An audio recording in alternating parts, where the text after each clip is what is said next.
الحمدللہ رب العالمین والصلاة والسلام علی سید المرسلین محمد و آلہ و صحبہ اجمعین، اما بعد۔ قربانی ایک بہت ہی عظیم الشان عبادت ہے، شاعر اسلام میں سے ہے، چونکہ قربانی کا جانور اللہ تبارک و تعالیٰ کے خاص دربار میں پیش کیا جاتا ہے،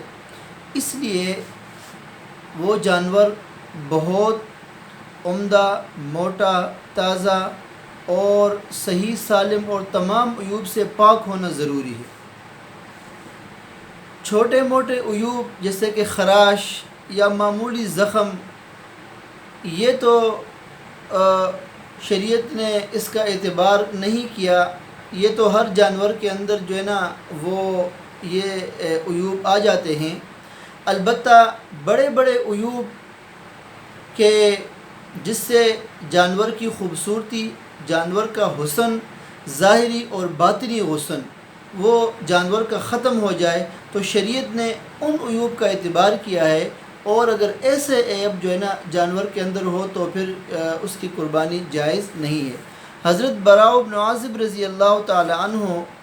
نے کی روایت ہے کہ حضور نبی کریم صلی اللہ علیہ وسلم سے